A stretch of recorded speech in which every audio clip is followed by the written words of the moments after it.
See? Welcome to LangTime chat, where David is being a bird. Thank That you. was his bird voice, and he was doing, you could not see it, but he was making his hands into what I believe would have made an epic shadow puppet bird. Would it? I've never been good at shadow creations. That was a great phoenix. You have the What was perfect that? thumb shape to do the phoenix head. Look at that. Well done. They're worth something. Yeah. Cool. Well, today we are actually going to stray away from conlanging today because Really? Finally? yeah, we are. Finally, that's what we do. Aren't we supposed to be super conlangy? I know. But you made yet another reference that I totally had no idea what you were talking about in the live stream. Okay. That was yesterday. That was yesterday. Oh my gosh. Today is Friday. We're recording this the day after the epic July 23rd live stream. Dun, dun, And if you dun. watch that live stream carefully, you'll notice that David dropped a reference that not only did I just not understand in the moment, but I can't tell you what it is right now. Like I don't even, it was probably a music reference, but it was just one of those moments where I smiled and nodded like, sure. If it helps, So Texas is a state in the southern United States. if it helps who? The one I living thought maybe that was the reference you didn't get. I was trying to help out. I will tell you this though. This is music related. When the video store that used to be on the corner right there on Valley View went out of business. I'm sorry, the video store. I went through they were just doing a liquidation sale. That was where I got my VHS copy of Brazil. But oh no, wait, that's not where this happened. Oh well suffice I think no, you know what, maybe James Berry was there with me, maybe that's why. We found a CD by a group called Texas. Nice. Yes. Okay, now Valley View, I assume, is a street. Yep. That's important to you. Yeah, and it was Videos for Less, just so you know. Oh Videos for my Less. gosh. Do you know that I used to work at Music for Less? Oh, you worked at a music shop? Yes, I did. And then like when somebody said, hey, do you know that song that goes like da, da, da, like, and you're like, oh, ABBA, it's in the A's. Exactly. And I don't know that we've actually fully explained that joke, other than I don't know that we've referenced it a few times, but just in case we've never fully explained that joke, David sent me a playlist after our very first podcast that we had recorded, and he sent me a playlist of multiple playlists, really, to introduce me to artists. And what was the band's name? See, I'm horrible at this. Amberian Dawn. It did start with an A. Yes, Amberian But Dawn, but yeah. they had changed people over the years, and so he sent me two different playlists, one from earlier recordings, one from later recordings, and asked me which one I preferred. And in our discussions, he had said, well, do you prefer the ABBA-like version or the other version? And I didn't know which version. I thought both apparently were ABBA-like, and so then I was teased mercilessly for thinking everything sounds like ABBA. But listen to Amberian Dawn. David would have to give you precise titles to compare, that I apparently confused. I heard ABBA in all of them. Yeah. Here, listen to Cherish My Memory by Amberian Dawn from their ABBA period. And then listen to I Share With You This Dream. I think that's what it's called, from their earlier period, from their Nightwish period, and see if these two things sound alike to you. And if they do, then welcome to my ABBA verse. And if they don't, then you apparently have more musical styling abilities, or hearing abilities, I guess. But I also get, because not only do I have David to make fun of me for thinking apparently everything in Barry and Dawn sounds like ABBA. But then I know I've mentioned before that my son is into music, and so I get Mm-hmm. teased mercilessly for not knowing the difference between, whether something was a concerto or I've like forgotten all the other terms that I'm supposed to know by now. Sonata, there we go. Like, to him, these mean different things. To Yeah, me, it's just what somebody right. titled it. Well, listen, that's the two of us, clasping arms in unity there. I've got I have a thing I can do. I can do this with classical music for a certain extent. I can talk about it and make it sound like I really know what I'm talking about until I hit the limit, and then it's like that was it. But up to that point, I can fake it to make you think that I know volumes about classical music, and we can go on for hours. But really, it's just like I've got a tight five, and that's it. I'm finally at the point that I stopped calling them songs. That's apparently the biggest sin in the classical world, is to call something a song. And so I finally am to the point where I almost always remember, not always, I almost always remember to call it a piece. And, but then when I don't remember that, oh, Okay, so but I it's not really want to get ABBA. to this yeah, I really want to get to this reference that you didn't get, but I've got to share this one. So when I was teaching community college, I was teaching freshman composition. One of the semester-long projects that I would have for students was it would be to read a novel, and it would be on a list. And then at the end, they would read it as a group, and they would do a group presentation at the end. Mhm. And even though I didn't say this at the beginning, it was a group presentation where pretty much as long as you read the book and said something, everybody got 100%. It Sure. was really more of a party. But they required us for this composition class to have 2 in-class writing tests. Okay. And I hate those. I think they're Hmm. pointless because that's not how people write. I mean, it's such a false thing to say, all right, I want you to write a research paper, but you've got 60 minutes, and not only that, you have to do it by hand. Go. Like, how is this real life? I mean, But as a student, sometimes I preferred those because then I knew roughly what the teacher was expecting out of it, versus if you have 3 or 4 weeks to do it at home. I always felt the need to make it bigger and better because I didn't know where to stop myself. In a classroom, you can only do so much by hand in 60 minutes. yeah, that's true. And I'm sure that actually my students loved my in-class essays, because the first one was a writing evaluation that wasn't graded. And then the second one was the midterm, which I graded like, I mean, it was like, rather than starting, assuming like, okay, here's like the lowest you could get was 50%, the lowest you could get was like 75%.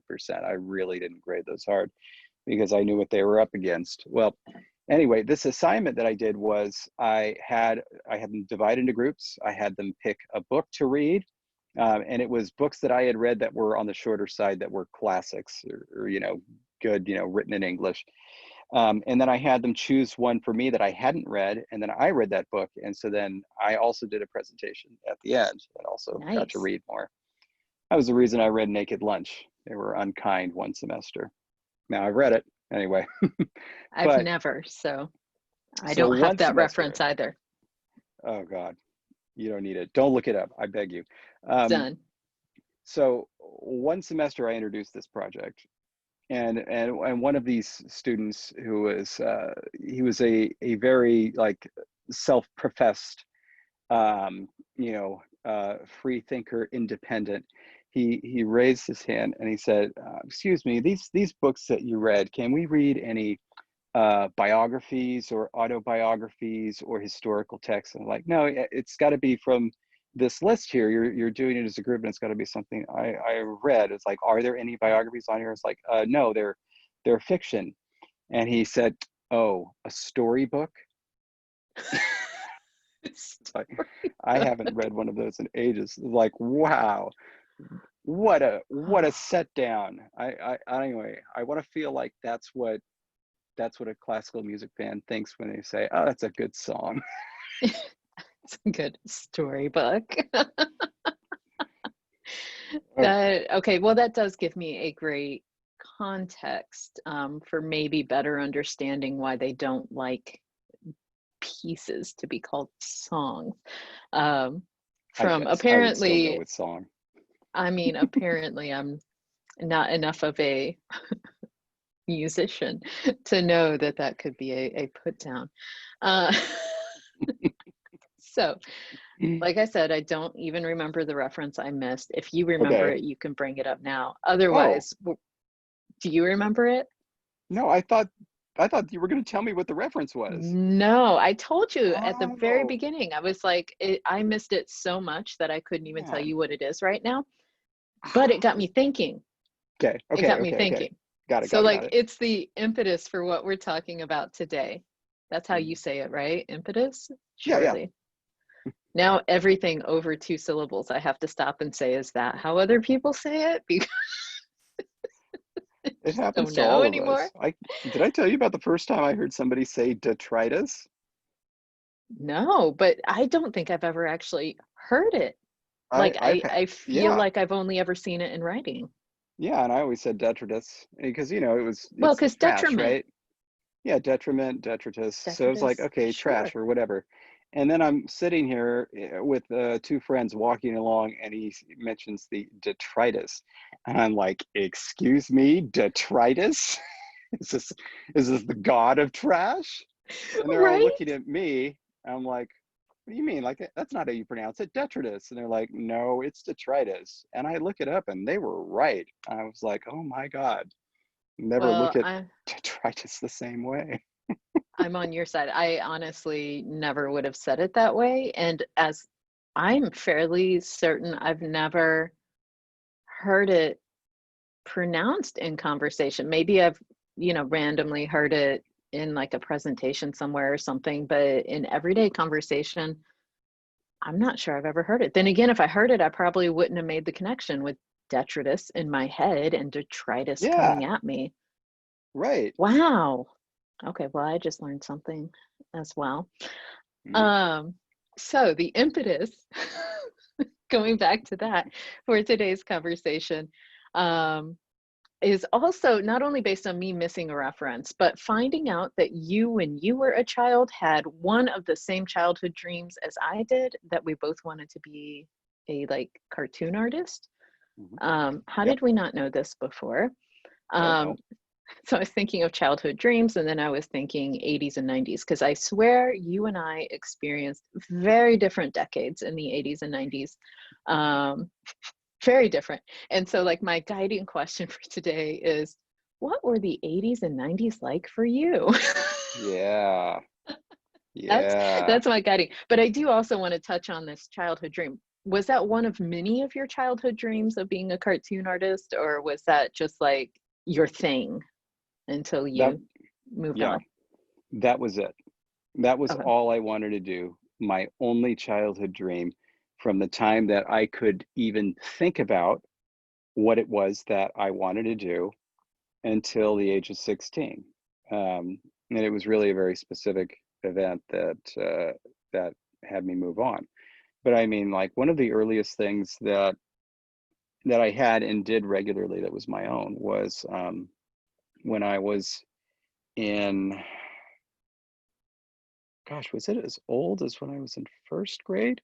It, or was it third grade? I can't remember if it was first or third grade where I first got it, but I was given a very large drawing pad, and I used that as like every single page, front and back, I would create a new work. I was also given one of those, I'm sure you had one of these, one of those little, large paperback how to draw cartoon characters things. Yeah. Yes. hmm Oh my God, I I had loved one of that book. those, and I started drawing, and I would do it at school. Actually, one of the very first things that I did. So when I moved from Fresno to Orange County, where I lived the rest of the time, in first grade, my best friend Blaine and we started to draw pictures just on 8.5 by 11 pages when we didn't have anything else to do in class. Mhm. And it was just like, basically, it was a huge war. I mean, I don't know why that was what we were drawing, but it was two. So there would be one on the ground and one on the sky. And then every so often, if we wanted to depict something underground, we had a paper underground, and we would just draw a scene and then tape it. So we had two Nice. taped up, two 8.5 by 11 on top of each other, and then we moved on and kept Hmm. going and kept going and kept going. And I remember once we presented it to the class where we each stood on one side and rolled it out. And it was probably like at that point, I'd say maybe 16 sheets of paper.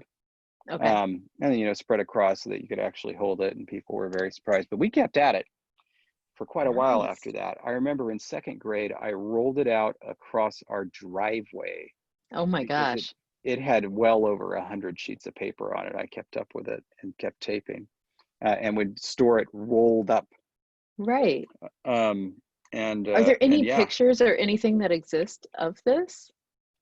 I think that I think that my mother may have taken a photograph of it at one point in time, probably around that time. I don't know where that photograph is now. Okay. Um, but at some point in time, it was before it was finished. I mean, to the extent that it could ever be finished. Right. Oh, and by the way, since I think this came up like conlang related, it was left to right. That was Oh, okay.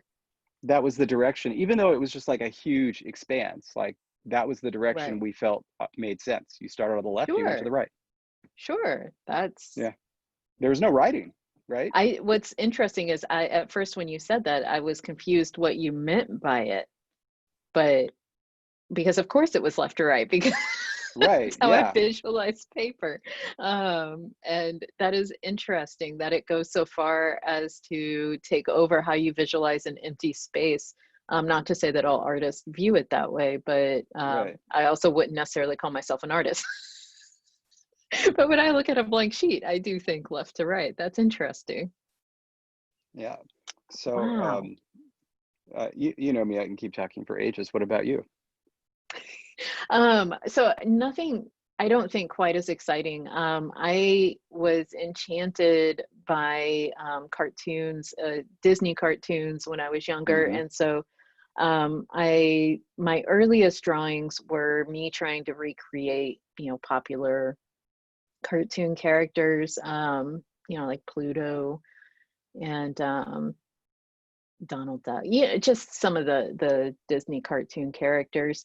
And then I realized how much work it would be to actually be involved with a hand-drawn animation type thing, because of how many drawings you have to do to make animation possible. And even at a young age, I was vaguely aware of the fact that not many of them were actually hand-drawn anymore. Like that was going the way of computers already at that time. And so then I shifted my focus to like comic strips and thinking I could do that. Then I only have to draw 4 or 5 cells for an entire comic to be done versus trying to draw a lot more. My limitation though was it's very difficult for me to get what's in my head to a piece of paper. And so if I look at a picture, I can kind of mimic it and draw it. But if I'm asked to just draw something myself out of the blue, it's very difficult for me. And I don't know why that is, but it's also a limitation I have with accents or things like that. Like I hear it in my head the way it's supposed to be, and then it's very hard for me to produce. Um, and maybe that's just a human thing. Maybe all humans walk around thinking it's in here. I just can't figure out how to get it into the real world in the same shape. So I just drew a lot. Um, and then I gave that up eventually because I rotated what I wanted to do on a regular basis. Being an artist came up a lot, but I was very much that child who was going to be everything from an astronaut to a fashion designer to a business owner to a restaurant tier to, bookshop owner. Everything, everything. For a while, I was going to Yeah. be a dress designer, by the way. I designed Ooh, dresses for my Barbies and everything. nice. Hmm. I sewed some clothing for a couple of my stuffed animals. Um, Oh, I didn't really have an aptitude for it, but Panthy is still wearing his vest. I can see him right there. oh my gosh. He's That's also amazing. he's also wearing a friendship bracelet ring as an armlet. Remember friendship Oh, bracelets? Did you have them? yes, All right. of course. Okay, so let me Still pretty cool. reframe this whole what were the Yeah. 80s and 90s like for you. There are certain things that we both must have experienced, including the way that friendship bracelets looked in the 80s and 90s. From the like, some of them were the simpler, like braided floss kind of thread versus the knotted ones where you could get the designs Yeah. going across and Oh usually in yeah. diagonal lines by the time you actually did it. Oh, the ones where they were knotted but going around in a circle, so it just looked like, I don't know, very nice. If you're from our Oh, era, then you know exactly what we're talking about. Um, well, if not, hold on. then you missed it. They're these are two different things though, right? You're talking about lanyards versus friendship bracelets, right? Okay. Lanyards? No. The lanyards were the ones that weren't made out of cloth. They were made out of wire and Oh you no, wove them. that's Well, I thought that you were talking about that because they go in oh swirls. no, the Hold on ones a second. where, okay, so you know the knotting ones, you like Keep knot talking. and you get in diagonal. Okay, so he's gonna be getting something here from me. But there are also ones where you had like a whole group of threads hanging down and you would wrap one around it really tightly, tie a knot, and then do the next one so that every design it kind of wrapped it in a circle. But it was definitely a Oh, okay. friendship bracelet. And I may even have one at home that I could post a picture of. I'd have to search for Well, it. this is Panthy, Oh my goodness, he is holding the cutest little tiny panther. and this is the friendship Yes. bracelet ring. Now that one's not homemade. Most of mine No. were homemade. That one Oh though, no. those were super popular neon color. What, did Yeah. somebody cut it down to size? Because most of those were like the bracelets that you adjusted, right? They were, Well, there were bracelets, but there were also rings. See, this is a ring. It oh my it goodness. fits on, but it's just big enough for his arm there. And if you're wondering, it's a lovely, it looks neon pink. Yeah. I mean, this is I couldn't tell if the camera was, it was the 80s because so like if you could everything make was it neon. neon, why wouldn't you? Why Mm-hmm. wouldn't you? Mm-hmm. But also you can see here, this is the shirt I made for him, and That's, he has a tail warmer. he does have a tail. That is amazing. Now, did you ever get into making friendship bracelets, or did you mainly just No, use the ones that you had that were bought? Okay. So no. I spent quite a bit of time making friendship bracelets. Oh, that's cool. I couldn't have imagined. Come on, I was in Orange County. Okay, well, okay, so this goes back to your 80s and 90s were very different than my 80s and 90s. And part of it Yeah. was what you just said. You were in Orange County, where in my head, you must have just had a glamorous youth where you got to like go to Disneyland all the time. That's what it must have been like in my head. Unfortunately, that is correct.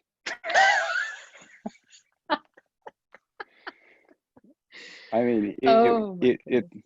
so it's like, I mean, in the 80s, it's like, it was expected you went to Disneyland once a year, at least, right? Mm, hmm. Sometimes maybe twice. But I mean, literally, I could walk to Disneyland right now. So, you know, That's so crazy to me. Um, Crazy in that I've never actually been to Disneyland. Never. okay, but have you been to whatchamacallit, the, the Disney World? No, I've never been to either.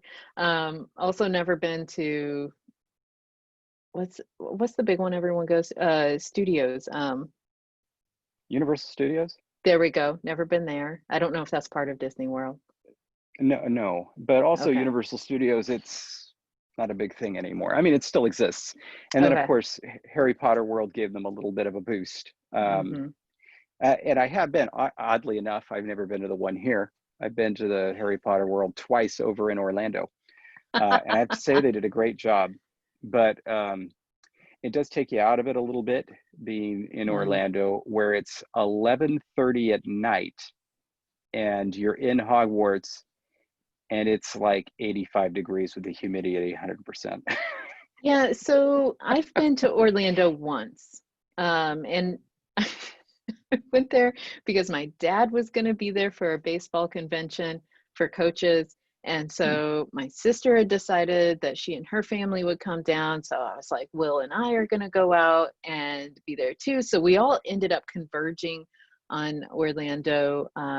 This would have been about 4, 5, 6 years ago. Oh my gosh, somehow time has just flown by. But like Will would have been a kid-ish, probably six or so when we went, 6 or 7 years old. Mm-hmm. um but like we were really only there for like 3 days, and because we were there seeing family and there was the baseball convention going on, like we didn't go places. We were just excited to be around each other.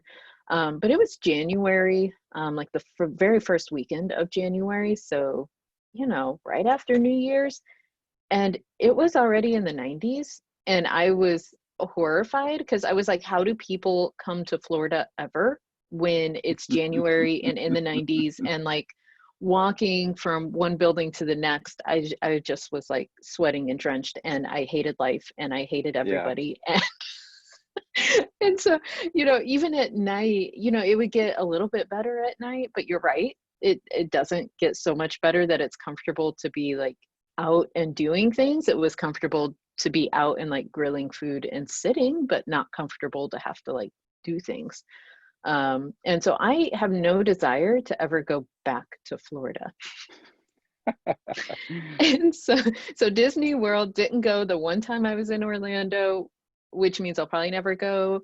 I'm also just far too cheap, and there's so many problems with me potentially ever going to Disney World. And now I think at this point in my life, I feel like at some point, if you've waited this long, I mean, what's the point? I don't know. Oh boy. Okay, so when you eventually visit California, once things open back up, give it a few years. I'll know somebody who works at Disneyland, and you can go in for free, because that's the other thing. Usually you don't pay to go to Disneyland when you live here.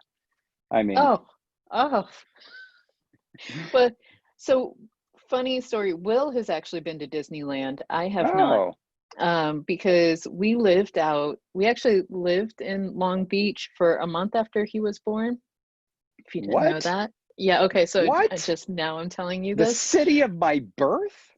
Yes. Yes. Um, I'm sorry I didn't tell you this. I'm so sorry. Like, you're just astounded. So, um, Will was 5 months old, and I had gotten this new job that required on-site training at the main company headquarters. And so I had to live out there for a full month. And so, of course, brought Will with me. And I have a cousin who lives, actually two cousins who live in Long Beach. And so like they would watch him some days and some of their friends would watch him on other days because I couldn't bring Will with me to my training. And one of the couples who watched him had, I guess like everybody does there, like a year-long pass to Disneyland. That was just, everybody just acted like that was such a normal thing to have. Yep. And so they had asked, do you mind if we take him to Disneyland with us one day? And I was like, no, not at all. My only requirement was I want pictures. So that way, when he's older, I can tell him I don't need to take him there because he's already been. So, so I have pictures of a cute little 5-month-old Will, getting hugged on by Mickey Mouse and Belle and all the, Disney characters. And I'm sure he had a great time. So he's been there. Okay, so goodness gracious. Really, when we get out of this thing, you all need to come here. We will have fun. It's killing me. Man, you could have come out for at least for the LSA in 2006, I think it was. Maybe 2007, but I think it was Now, 2006. either way, it would have required me to figure out what to do with my child again. It just, I didn't necessarily go to a lot of conferences at that point, and I still Wait, don't unless I'm presenting. If I'm presenting, what I'll go. what year was Will born? 2005. Oh, wow. Okay, never mind. Yeah, no, that would have been rough. Never mind. But yeah, it was at Anaheim. It was in Anaheim. Doug Ball was there. Oh, well, of course he was, because Yeah. he's a good linguist and goes to these things. Well, he was job hunting at that time. That would also be a good reason to go. Yeah. I think actually the only LSA conference I've ever been to was in Chicago, and that was when I was um, on the job market Yeah. interviewing, and that would have been like 2007, I think, actually. Well, yeah, I mean, any excuse to go to Chicago, though. What a city. Love it. Oh, that is a Yeah. nice city. But yeah, so when I was in 7th and 8th grade, I had annual passes. I had an annual pass to Disneyland. And it was, I think, a great thing for parents because you could just go and drop the child off and know that they wouldn't get into trouble, and they could literally stay there for hours. Um, I was arrested there once, but that wasn't why I brought this up, because we've talked Now, about that, right? we have talked about it. Yeah. I think it's so hard. You would think it's easy to remember what we've talked about in podcasts before. I think, though, that story actually made it into one of our podcasts. Yeah. I think. So that's fine. And if it hasn't, we don't need to rehash that. Ask him about it later. I probably didn't even talk about, I mean, because this is, a lot of us had Disneyland passes, and apparently the thing was shoplifting. Oh, Like I mean, sure. that was what a big group of us did. And apparently we weren't the only ones. There were a lot of people around our age that would go to Disneyland and shoplift. Like that was just a thing to do. It's really appalling. Hooligans, Really I tell appalling. you. But the reason I brought it up is because one day, so like you've come to your office to record this podcast just to kind of Yes. get out of the house. Yes. Understand that. There was one day in 8th grade. No, wait, no, it was 7th grade. Where I went to Disneyland because I had this book to read for English, and I don't know, I just couldn't concentrate at home. So I had You my went to mother go and drop Disneyland. me off at Disneyland, where I read my book on a bench. Okay, so I appreciate that because I feel like that's probably what I would do if I went to Disneyland. So like I 100% appreciate that. Um, but at the same time, like my mind is blown that was just an afternoon or whatever for you to just like be dropped off at Disneyland. And what's funny about this is like at the same time, like leading up to our chat right now, I Yeah. think I've told you that I was working on a like my conlang history sort of essay for Fiat Lingua, like how I came into conlanging. Thank you. And Thank you. part of that, a big part of that is describing just where I was in my childhood. So I've been thinking a lot about like these differences between like the childhood I experienced versus what apparently the rest of the world experienced. But where we were not close to anything. And so like the nearest movie theater was an hour away, a drive, not walk, drive. Wow.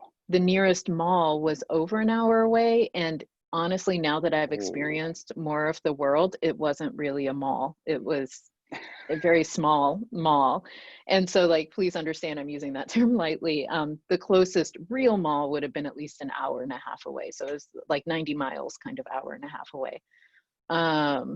And so like, to me, it's just absolutely mind boggling to think of that. Like every year we did get to go to Six Flags right outside of St. Louis, but that was a huge thing. It was, like at least a 2-hour drive for us. Right.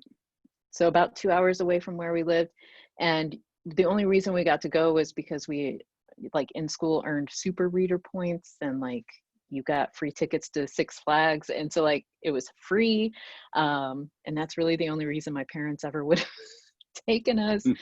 And so I never really got a taste for, you know, parks, big theme parks like that anyway, just because I only went once a year, didn't like any of the rides, and it was always hot. And so like my experiences with them were always like, ugh, do we have to go? Versus childlike wonder. My sister loved it. I was always the one that was lagging behind, like, it's hot, just let me go sit down. So it's just like a very different experience. Yeah. So that's partially why I miss half of what you referenced. I mean, I live 10 minutes from the beach, a 5 minutes walk from our nearest movie theater. And that was just the small one. We had many, many different movie theaters. We had 2 different malls, and actually one of the ways you can gauge where you were at in Orange County as you were growing up was which mall was your main mall, Oh my because gosh. certain ones went in and out of, like, like they became like the it mall for a while, and then the other one Hmm. kind of sank and then eventually closed and then reopened as something else. So it Oh was my like, gosh. it was like Westminster Mall, then the Huntington Beach Mall, I think the Spectrum came next, Irvine Spectrum came next, then the Block, then I think Westminster Mall had a little bit of a rejuvenation, but then it was really Huntington Beach reopened as Bellaterra, and it became the thing. So yeah, you could actually. Wow. Wow. And here I'm thinking there's like, I and really I'm thinking out from where I grew up. Jefferson City was like about an hour away, and that's where we could go to our small little mall. But to get into anything bigger, St. Louis was to actually get into St. Louis was a little over 2 hours away. Right. Columbia was about an hour and a half away, in different directions. And Yeah. so like these things were very big deals for me. And I probably can count on one hand the number of times I went to like a mall when I was younger, just because we didn't go very often. Or like if we did, it was a whole day affair. Like you had to, it wasn't just going to the mall. My parents had to stop at all the not fun stores because Yeah, yeah, yeah. they have to have a reason to drive an hour. So See, yeah, very. I guess for me, the similar experience was either going to Los Angeles, which is like, it wasn't as far away distance wise, but Mhm. traffic wise it was. So Sure, it's sure. like if you were going into like LA, it was like it was a trip. You were going there on purpose. There were places you were Mhm. planning to go to, and most of the time it was very boring. And I Right. usually fell asleep in the car. And then the other thing would be going to Tijuana, which is where we had family. Okay. We actually had family lived very close to the border. So going there, it was fine. It doesn't take Mhm. that long to get over the border. And then we just drive down a little ways, and then you go up the hill and you go right, and there they were. And that was usually, what we were doing. And then getting back would be a nightmare because I'm going sure. back over the border just takes forever. So that was like, I guess, the coordinate experience for me. It was like, it would be kind of like Tijuana was St. Louis, and LA was like Colombia, but maybe a little bit closer, I think, a little bit closer. Probably. Yeah. Um, and I would think, because And it is Six interesting that, Flags, oh, Six Flags was a very similar experience because our Six oh, Flags is that far away. okay. It's like a 2-hour trip because it's north of LA going Okay. up into the mountains. So it's like Hmm. you didn't just go to Six Flags. It was kind of like, hey, we're going to go to Six Flags. Let's plan it out several months in advance because it's a Yeah. big long trip. Yeah. Yes. Yes. Um, but it's interesting though that you bring up like the physical distance versus driving distance. And I Mm, think that's why it's very convenient that really anywhere I've gone, you always measure driving time in minutes, right? Like you don't say how many miles something is away, necessarily. Like a lot of people aren't aware of like, oh, that's 10 miles away, but they know it's 10 minutes away, just because you have to plan your drive time. And I find that really interesting because it's like I intuitively understand that difference, but it still shocks me in city driving when it's like I know it's 40 minutes away or whatever. And so that's not a big deal to me. I just plan it out. It's going to take me 40 minutes to get there. But then later I look on a map and I'm like, I went 2.5 miles in 40 minutes, you know, like, whereas where we were growing up, a minute was basically a mile. So whenever I say something is, 45 minutes away, I really meant it's about like 45 or 50 miles away. And so like in my head, that's how it's measured. And so I'm always shocked whenever I whenever I go other places and find out that, that 10-minute drive was really not even a mile. Like way less quite often. Let, let me tell you about going to LAX recently. You pull up the directions on your map and it says it's going to take an hour and 15 minutes to get there. And then you get on the freeway and in about 15 minutes, 20 minutes, all right, you get from your house to the exit for LAX. And then you see that you are a quarter mile away from the exit and it says it's going to take you an hour. God, that And it's sucks. telling the truth. It's just, I will say so. Living in Colorado near the end, I'm sure it's only gotten worse. So near the end of when I lived in Colorado, so this would have been in 2006/2007, because that's when we moved to New York.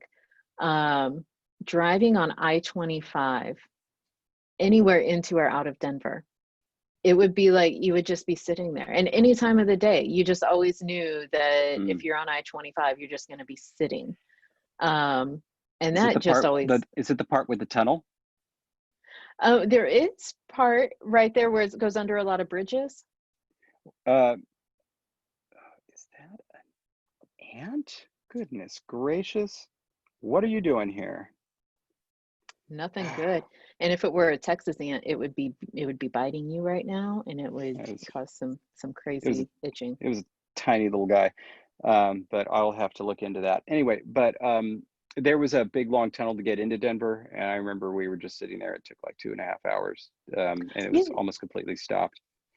That was that unfortunate. sounds about right. Yeah, that sounds about right. And it really is unfortunate because I love Colorado. I love going places in Colorado, but I am not a fan of traffic jams. And Yeah. I don't know that anyone is, but I do think that some people are more used to them than I am.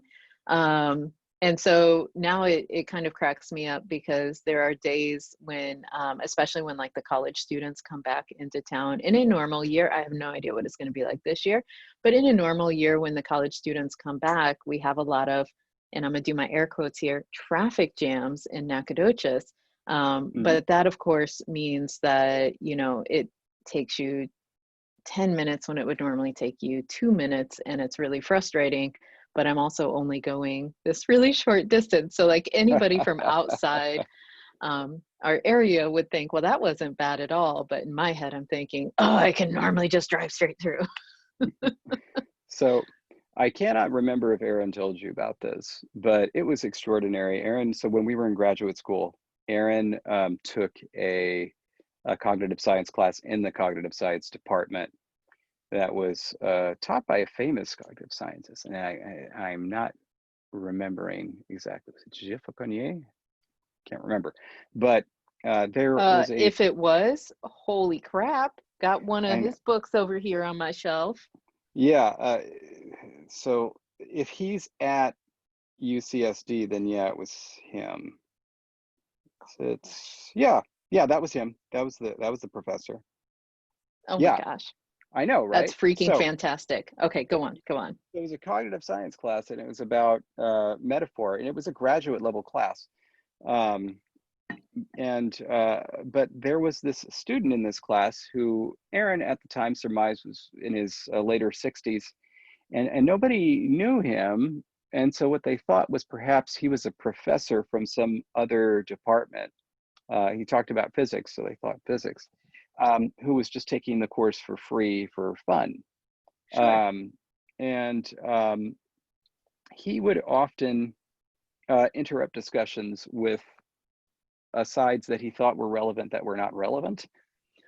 Mm-hmm. And so like they were talking about the different metaphors, different time metaphors in different languages and different cultures. And so then Aaron started to write these down at one point because I couldn't believe it. This guy raises his hand and says, "Now, before you say anything, I have a wife and 3 daughters, so I know." It's like already you're like, okay, what's coming? Oh no. He's like, men think about distance in terms of distance, whereas women think about it in terms of time. And then he goes on a rant about how when I want to know how long is it to the airport, I want to know how many miles. But my daughter is telling me it's 20 minutes. What does that mean? And The more relevant thing. It doesn't matter how many miles it is, it matters how long it's going to take you to get there. but of course, this is in a graduate level cognitive science class taught Oh by my Gilles gosh. Cornier. Oh my gosh. And I also Yeah, would like to argue that I know I'm not the only one who measures it because I know that that's just how you talk about how far things are away. Like I have a lot of men in my life and I don't experience being told, well, it's yeah, 15 miles away. it's it's complete nonsense, absolute utter Bizarre. nonsense. That is bizarre. But that is hilarious that I was Oh worried God. it was going in a different direction with with time and all the women in his life. Yeah, I know. But that was how he prefaced it to show that he spoke with authority. I mean, you know, It's- my family makes me authority on so many things. It's like now when, um, because, you know, we do a lot of work with future teachers. So, like, you know, we've done a lot of research with pedagogy to help our students learn how to become future teachers. And Chris used to actually be the coordinator of the English education for the future English teacher program here. And so it's like we know some stuff. We wouldn't necessarily say we're experts in the field, but it just absolutely kills us every time we get an email from a professor of just whatever subject. And they'll claim, oh, well, I know this because I have a high school student, you know, my son's in high school, or I've raised 3 high school daughters and I know this for a fact. And it's like, do you? Do you? Or do you know like your children's experience at this one school? Because, you know, like we've actually been plugged into schools all around the area for a while now, and that's a different experience. But it cracks me up, this idea that I have this person in my life, therefore I know what I'm talking about.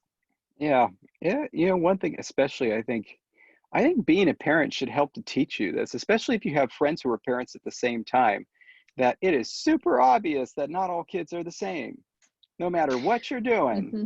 right? Hmm. Like that really should hammer it home. Right.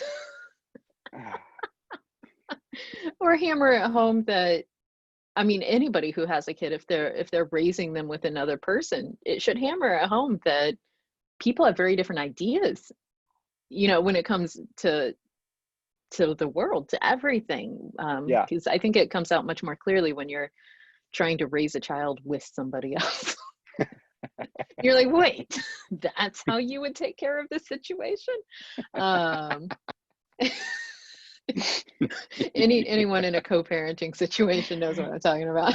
Oh yeah. Oh yeah. But yeah, like that to me, you would think that that would clearly show that you're not necessarily an expert at everything. But the number of people who just assume I've had this one experience or I know this person, therefore I know everything. By the way, I Oh, don't want to go. I don't want to go too parenty, but have you ever done this thing? Like I know that I've done it a lot, and Aaron's done it, where it's like Meridian does something, and then I say blah blah blah blah blah blah blah, and then it's like she goes away. I said, Aaron, Aaron, what'd you think about that?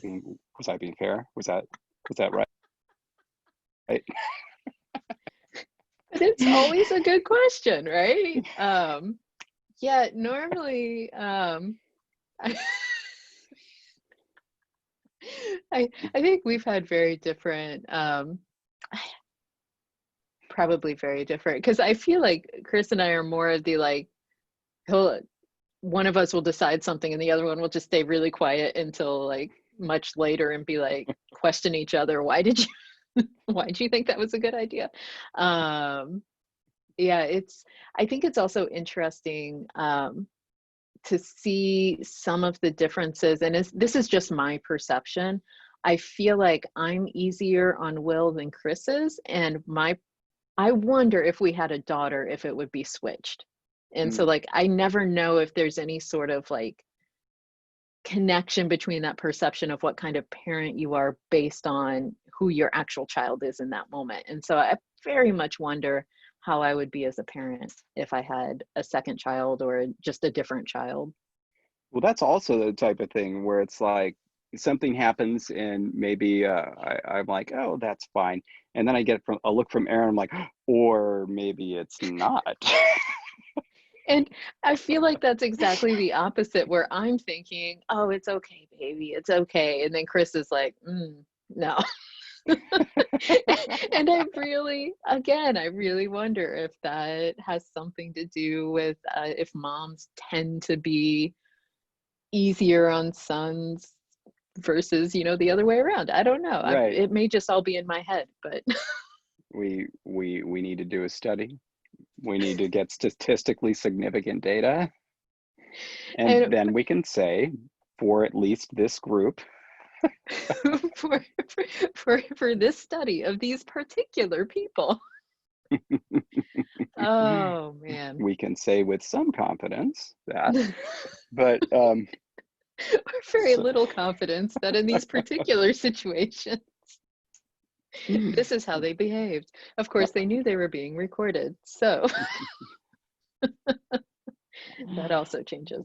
uh, Oh, I have to ask though, just to bring it back. First of all, I want to raise the point that both of us apparently made our own comic strips, yes, yes. because I did that as well. I did that as well. I feel like yours are probably way better than mine, but Eh, I mean, okay. So first, at the time, I was heavily influenced by the artwork of the Meat Puppets, um, which is a band I'm guessing you don't know. I've only heard of the Meat Puppets. Oh, you've Don't heard of have them. That's any good. I don't have any other reference, and it may have been through conversations with you. I don't even know. Like, I just know that, Hmm. like, when I heard the name, I'm like, oh, yeah, they're a thing. I can't tell you anything other than they're a thing. That's all I know. Okay, how about, I mean, certainly you know Nirvana. Nirvana was a big deal where Yes. you were, right? Okay. How much did you listen to Nirvana? Just what was on the radio, or did you get albums? I only ever heard what was on the radio, and I only many, many years after they were famous. So it wasn't a big deal at the time. Because I mean, like for us, it was like, Van Halen, Guns N' Roses, Nirvana, and then like I guess the next thing would be Snoop Dogg, and then Coolio. Coolio was a big Let, deal too. well, let's back up a second. I Yeah. didn't say I was like all people in my area.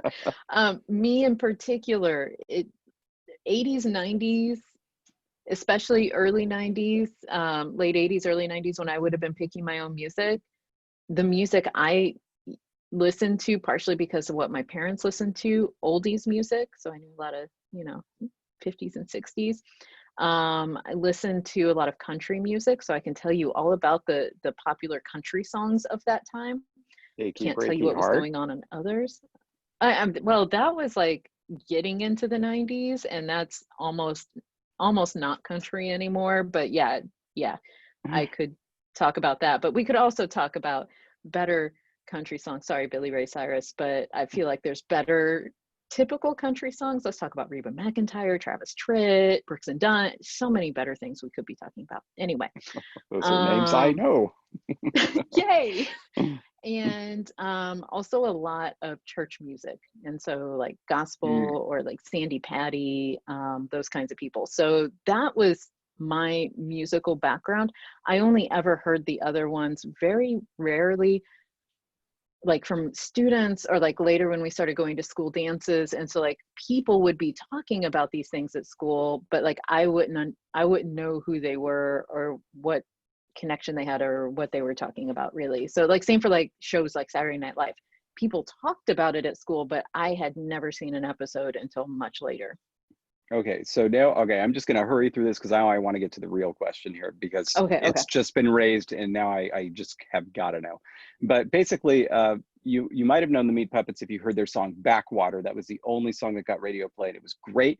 But Nirvana, when they came up with their live album, which is the one that was released shortly before Kurt Cobain died, the Meat Puppets were actually on that. They were guest musicians and they played 3 of their songs. So it's like, if you like really listen to Nirvana, you might know the Meat Puppets that way. But if not, never mind. So the big question is this: did you in junior high school go to dances, and did you dance a slow dance with anybody to Lisa Loeb's Stay?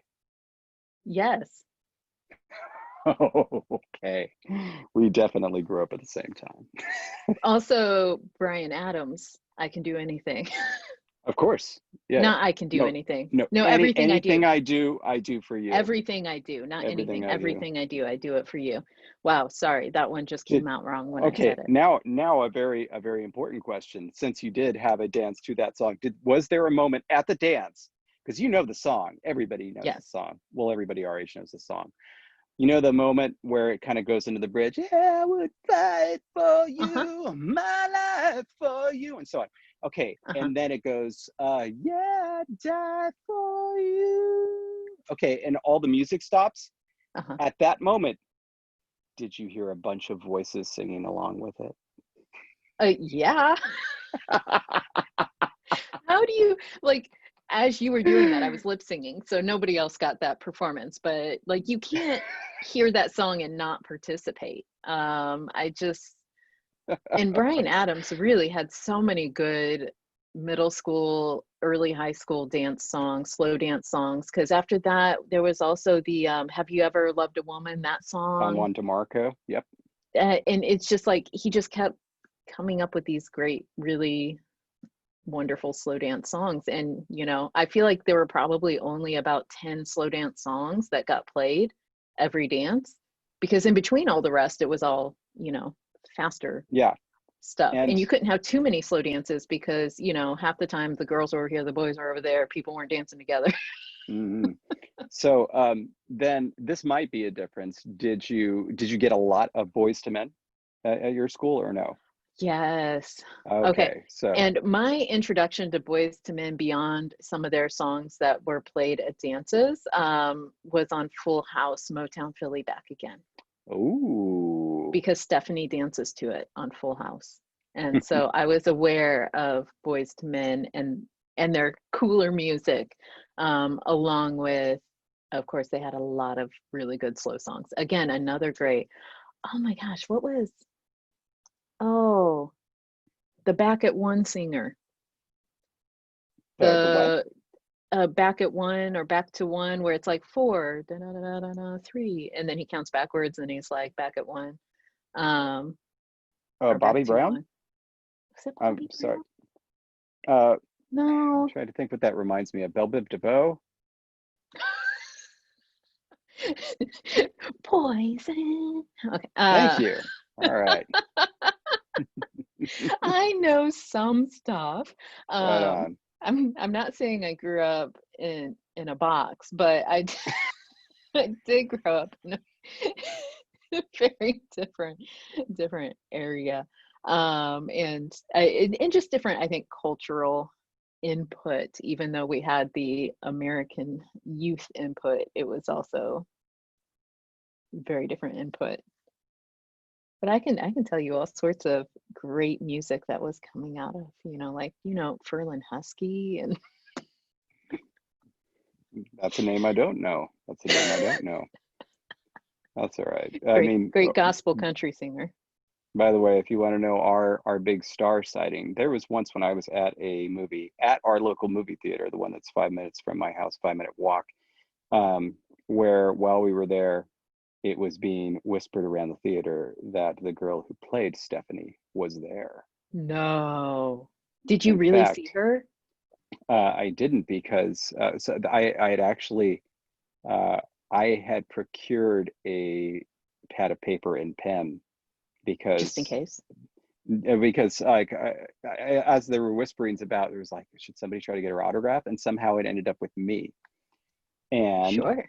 I chickened out. You could have had Jodie Sweetin's autograph and you Yep. didn't because you chickened out. Yeah, she's from the area apparently. Did you actually see her though? Like lay eyes on her? No, No. I was Oh, too okay. scared. I didn't even go look. Oh my gosh.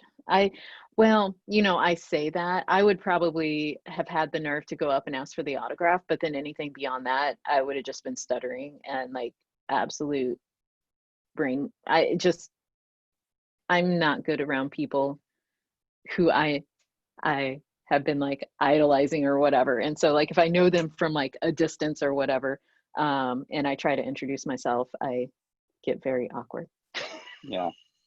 And then of course my big claim to fame was that I was apparently at Walt Disney World. I was a little young for this. My mother was the one who got the picture. But apparently we were at this very same, we were at MGM Studios seeing some sort of, display thing, and we were at there at the same time the New Kids on the Block were. Oh, that's Yeah. awesome. So, New Kids on the Block, gosh, that just brings up a whole new set of memories. Hmm. Because I never really heard a lot of their music except through Really? my friends or like at sleepovers, I Ah, would hear it. But yep. again, That's sleepover music. we did not have the radio tuned in to regular stations at our house. Have you seen, and this is a far like over exaggeration of my childhood, but have you seen Welcome to Plathville? No. So first of all, it's reality TV, Oh, okay. way kind of fake. Because it follows this family, a very big family that they claim that they never leave the farm and that there's absolutely no technology in their house and things like that. So like they make a lot of these wild claims that you kind of later are like, that can't be true. Especially given some of the things they talk about and whatnot, because you're like, you wouldn't know about that unless you had access somewhere. But my sister and I were like talking about how some of what they depict in the show was very much our upbringing. And part of it was we weren't allowed video games in our house at all. We were only allowed limited TV viewing time. And even then, like we only had like one TV in the house and my parents, decided what we could or could not watch. Um, and only one phone really. So it's like we never had a separate line. We didn't spend a lot of time on the phone, a lot of time outside. And so a lot of what they're talking about is like, oh yeah, that's how we were too. But part of that is like we would hear at friends' houses or in school, we would hear the new songs. But like at home, our radio or in the car, our radio was never tuned to those kinds of stations. And so I I have this ability to do like you do with classical music. I have the ability to play along and like pretend like I know because I got very good at honing that skill as like a 10-year-old. 10-year-old through 18-year-old. Uh but like, like my actual knowledge of it could be much worse because we didn't really have it on in the house or, didn't really have it outside school influences. That was my But experience with cable television because yeah, who my had that? my parents evidently thought, or my mother evidently thought, like the idea of paying for television was preposterous. And Um, indeed and it so was. and so they would talk about things on Nickelodeon and the Disney Channel, and I'd be like, oh Yeah, we did not. Well, not only would my parents have balked at the idea of paying for it, but where we lived, it wasn't an option. Mm. And so like that wasn't even a conversation to be had. But now we've been talking for about an hour, and Yeah. so it's about time to wrap up. This conversation that has gone all around, and I've gotten a bit of a better idea of what your 80s and 90s were like. Very different than mine, but not always. Friendship bracelets reigned supreme wherever You you bet. were. And if you do have a picture of an old drawing of yours, share it with me, because I'll try to find something I drew Mm. when I was younger. I know somewhere in my house I I've got must stuff. have something, and so Yeah, I will try to I've got get. stuff. Awesome. Then we can post pictures. Cool. Well, I hope everybody's enjoyed listening. I'm not even going to waste my breath asking if David has any final words.